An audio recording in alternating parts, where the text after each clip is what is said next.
ہو سکتا ہے یہ میری زندگی کی آخری تقریر میں کرنا ہے. مومن کو یہی سوچنا چاہیے. آپ مان لیجئے کہ یہ آخری تقریر ہے میری. ہو سکتا ہے یہ، چونکہ ابھی میں نے خبر سنی ہے کہ 25 سال کا ایک نوجوان سونے کے لیے جا رہا تھا، اس کو اٹیک آیا، اور وہ جس کو 3 دن کے بعد دولہا بن کے پنڈال میں جانا تھا، وہ اندھیری قبر میں پہنچ چکا ہے. مومن وہ ہے، غوث العظم شیخ عبد القادر جیلانی نے ارشاد فرمایا جب تم موت کی خبر سنو تو اس کو غنیمت سمجھ کے توبہ کر لو کہ تم نے اپنی موت سے پہلے ایک اور تم کو موقع دے دیا گیا ہے توبہ کا. واصف علی واصف فرماتے ہیں آنکھ اس دن کھلتی ہے جس دن بند ہونے والی ہوتی ہے. ہم لوگوں نے جس طرح سے دنیا کو تماشا اور کھیل سمجھ رکھا ہے، یہ ہے نہیں. میرے دوستوں، نوجوانوں، میں آپ کی کچھ خدمت کرنے آیا ہوں. میری کوئی حیثیت نہیں ہے، میں آپ سب کا خادم ہوں. ایک ڈاکیے کی ویسے بھی کوئی حیثیت نہیں ہوتی، ایک پوسٹ مین کی کوئی ویلیو نہیں ہوتی، مگر جو وہ پوسٹ لے کے آتا ہے اس پوسٹ کی ویلیو ہوتی ہے. تو میں ہوں تو پوسٹ مین، مگر پوسٹ مدینے والے کی لے کے آیا. آپ آنے جانے کا مزاج بند کر دیں. جو لوگ ہل جل رہے ہیں ان سے گزارش ہے تھوڑی دیر اپنی آخرت کے بارے میں سوچ لیں. اگر آپ کے پاس وقت ہو تو مائک والے بھائی سے گزارش کرتا ہوں ہلکا سا مائک کی آواز بڑھائیں اور صاف کر دیں. ایسی آواز کر دیں جو میں بولوں تو ایک ایک لفظ میرے بھائیوں کے سمجھ میں آ جائے. آپ کا مائک بہت اچھا ہے. اللہ تعالیٰ آپ کو جزائے خیر عطا کرے، اور اللہ تعالیٰ قیامت کے دن آپ کو ہمارے ساتھ اٹھائے، غوث العظم کے ساتھ اٹھائے. ابھی آپ نے شاعر اہل سنت سے بڑی اچھی آواز میں سنا، سیف خان پوری صاحب سے. انہوں نے میرا کلام پڑھا، ان کا شکریہ ادا کرتا ہوں، مگر اس کے ساتھ انہوں نے میرا مقطع نہیں پڑھا. تو میں پوچھنا چاہتا ہوں کہ ایک شاعر کا لے دے کے مقطع ہی ہوتا ہے، اگر آپ وہی نہیں پڑھیں گے تو اس کا کیا رہ جائے گا. لہٰذا آگے سے خیال رکھیے کہ آپ اس کلام کو پڑھیں تو اس کا مقطع ضرور پڑھیں. اگر میں پڑھتا تو ان کو لکھ کے کو دیتا بھائی. اب میری کہنے کا مطلب یہ ہے اللہ آپ کو خوش رکھے. بس آپ مسکرائیے، بس مسکرانا تو سیکھیے. کچھ لوگ سمجھتے ہیں ہم دین جانتے ہیں، اور دین بالکل نہیں جانتے. کسی نے خلیفہ مولا علی، آج کل بڑے خلفاء ہیں، میں کچھ تبصرہ نہیں کروں گا اس پہ، میری مسکراہٹ سے سمجھ جائیے میں کیا کہنا چاہ رہا ہوں.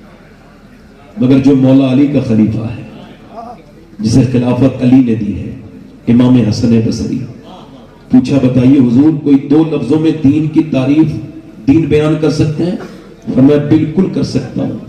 تو فرمائیے.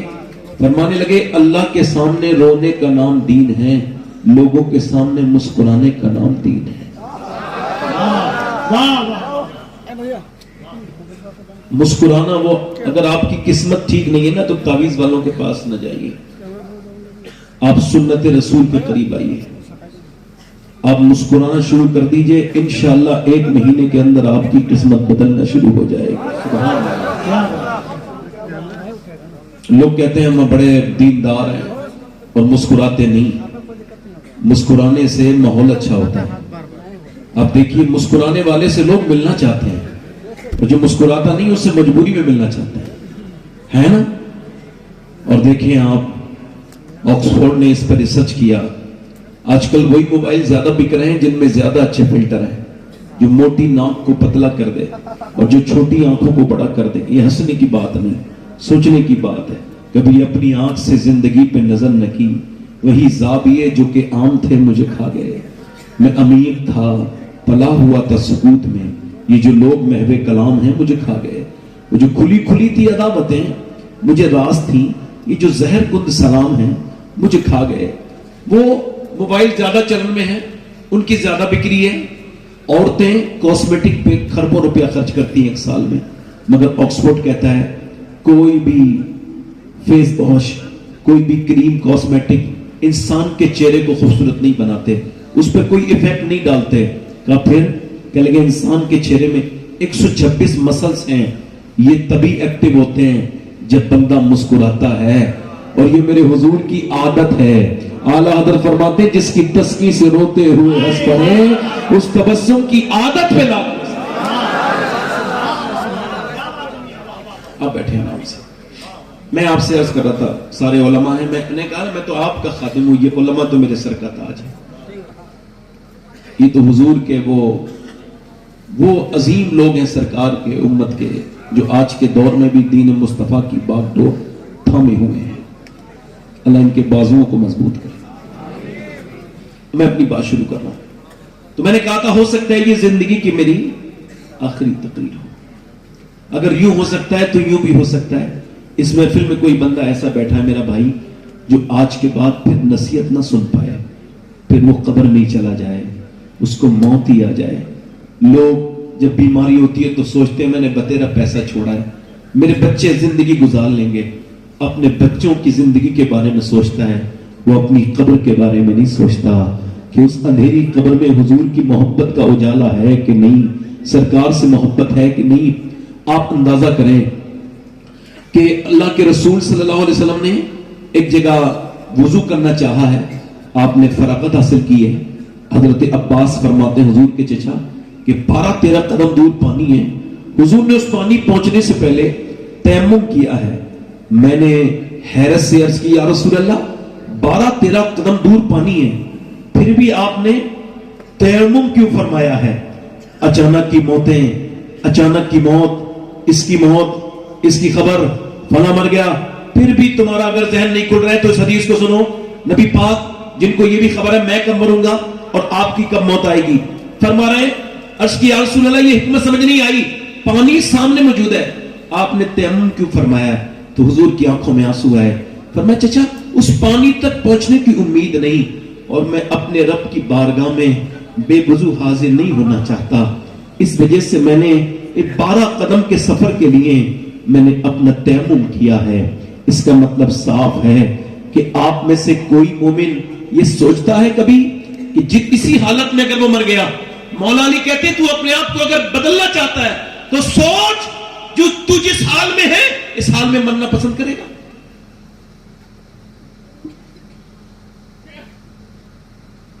ایسے ہی گناہ کے ساتھ نہیں, تو پھر توبہ کے لیے تجھے کون سا ایسا وقت ملے گا؟ میرے دوست, میرے بھائی, اب زمانہ تقریروں کا نہیں رہا, اب زمانہ عمل کا ہے. اب شور شرابے کا زمانہ ختم ہے. ہلکا سا اس کا ٹیبل بنائیں, اس کا بیس کم کریں.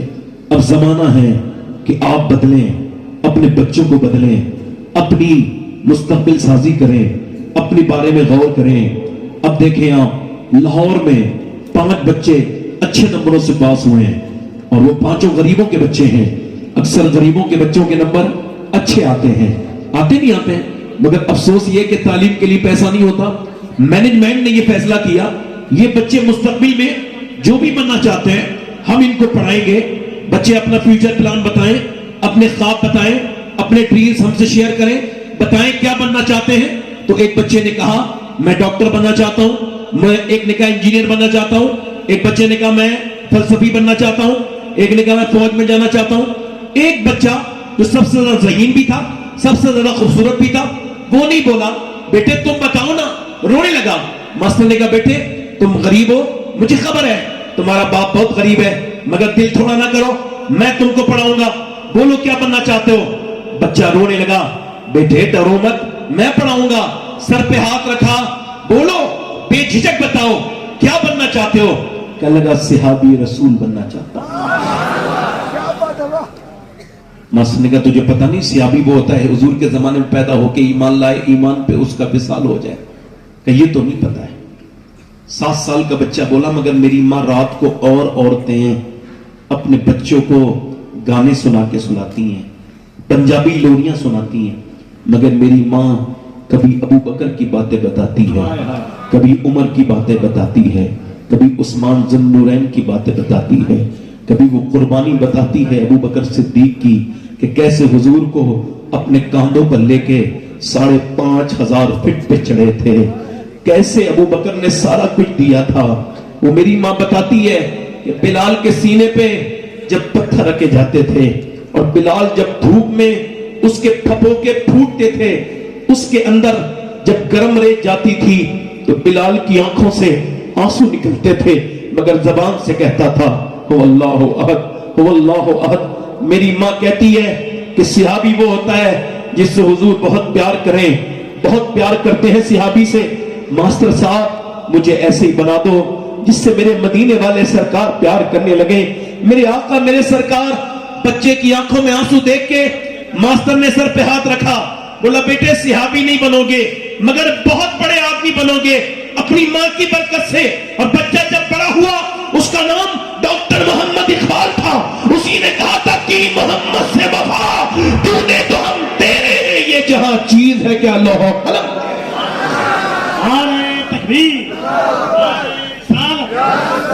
اس کا مطلب یہ ہے کہ مائیں اگر چاہیں تو بچے بچپن سے بدل سکتے ہیں. کیا بات ہے. ماں نے بچوں کو رونے پر جب موبائل دیا تو اس کا مطلب ہے کہ امت موبائل کے حوالے ہو گئی. اقبال سے کسی نے پوچھا میر تقی میر آپ سے بڑا شاعر اور غالب بھی آپ سے بڑا شاعر, مگر ان کے شعر لوگوں کو یاد نہیں, آپ کے اشعار لوگوں کو یاد ہیں. اس کی وجہ کیا ہے آپ کو بھی یاد ہوگا. جیسا یہ شعر پڑھا نا میں نے کہ محمد سے وفا, پوچھا یہ کلام یہ آپ کے شعر اتنے مقبول کیسے ہو گئے؟ کہنے لگے میں نے شاعری شروع کرنے سے پہلے 1.25 کروڑ مرتبہ حضور پر درود پڑھا ہے. اب بتاؤ جس نے 1.25 کروڑ درود پڑھا اس کے 2-3 شعر لوگوں کو یاد ہوئے, اس بریلی والے نے کتنا درود پڑھا ہوگا جس کا پورا سلام وہ بھی پڑھتے ہیں جنہیں اردو زبان نہیں آتی. اقبال کہتا ہے کتنی, اپنا میری تقریب پہ دھیان دیجیے گا, کہتا ہے کتنی خوبصورت گھر بنا لو, کیسے ہی اس میں ڈیکوریشن, جیسے یہ ہمارے یہاں چل رہا ہے آج کل, یہ یہاں پہ ٹائلس لگے گی, اس ٹائل کو یہاں لگاؤ, یہ باتھ روم کی ہے تو یہ کچن میں نہیں لگ سکتی, یہ کچن کی ہے تو یہ باتھ روم میں نہیں لگ سکتی. اب وہ کہتے ہیں کتنی خوبصورت گھر بنا لو مگر اس گھر کو برباد ہونے سے کوئی بچا نہیں سکتا جس میں حضور کی بیٹی سیدہ فاطمہ کا ذکر نہیں. یہ بات ہم نے دیکھی بھی, کیونکہ عورت ہے حیا سے, گھر ہے عورت سے, عورت ہے حیا سے, اور حیا ہے سیدہ فاطمہ سے. جب 10 لاکھ سے زیادہ لڑکیاں غیر مسلموں کے گھروں میں مسلمانوں کی چلی گئی انڈیا میں, ہندوستان میں, تب ہم فیس بک پہ جس باتوں کو لڑ رہے ہیں سوچیں کیا وہ لڑنے والی باتیں ہیں؟ 10 لاکھ لڑکیاں حضور کی کلمہ پڑھنے والی ہیں, اس کا کون ذمہ داری اٹھائے گا؟ کیا وہ ماں باپ ذمہ دار ہیں کہ نہیں جو وقت پہ شادی نہیں کر رہے اپنے بچوں کی؟ پہلے لوگ شادی کرتے تھے تو کہتے تھے بھئی ہم لڑکی دیکھیں گے پہلے تو اس کی نانی کو بھی چیک کریں گے شادی کرنے سے پہلے. ان کو پتا تھا نانی کی باتیں بیٹھ ہو کے آتی ہیں بیٹی میں, بیٹی کی آتی ہیں نواسی میں. اب نانی سے کو چیک کر رہے ہیں اور چیک کروانے کے لیے بھیج رہے ہیں اور شادی کرنی ہے نواسی سے. اب توجہ کرو, رشتہ کس سے کرنا ہے؟ نواسی سے. چیک کس کو کر رہے ہیں؟ آج کے زمانے میں اللہ ماشاءاللہ اب تو کوئی حاجی جی بھی ہے نا تو وہ بھی پیسہ تلاش کرتا ہے. مالدار گھر میں ایسے آدمی کا حج نہیں ہوتا جو اس طرح کی گندی گھٹیا حرکت کرے. یاد رکھو مجھے اس کے حج پہ شک ہوتا ہے جو حاجی بھی ہے اور جہیز کے لیے بڑا گھر بھی تلاش کرتا ہے, بڑی لوگ بھی تلاش کرتا ہے, مالدار گھر بھی تلاش کرتا ہے. اچھا میری طرف توجہ کریں ذرا بھائی, یہ کمیٹی والے جو بلے والے لوگ ہیں یہ بڑا پریشان کرتے ہیں. میں روز ایسا ہوتا ہے بھائی بیٹھ جاؤ, آپ مہربانی کریں, آپ نے اپنے پروگرام کو اگر کامیاب کرا نا تو ایک جگہ لے لو. آپ سے گزارش ہے میں آپ کی قدموں میں تھوڑی سی جھاڑو لگانا چاہتا ہوں, خدا کے واسطے مجھے پریشان نہ کرو. دیکھو مجھے نہ تو داد چاہیے آپ سے, نہ آپ کو صبح کو یہ کہیے گا میری تقریب بہت اچھی لگی. ہاں میری باتوں پہ غور ضرور کیجیے گا, ٹھیک ہے؟ سنیں, میں اب اس سب چیزوں سے جب سے یہ سب چیزیں سن رہا ہوں تو میرے دماغ سے ہٹ چکی ہیں سب چیزیں. میں اس دن کامیاب ہوں گا جس دن ایمان پہ میری موت ہوگی. بس وہ اس دن کے لیے میں یاد کرتا رہتا ہوں اس بات. نہ سفر میں سکون ہے, نہ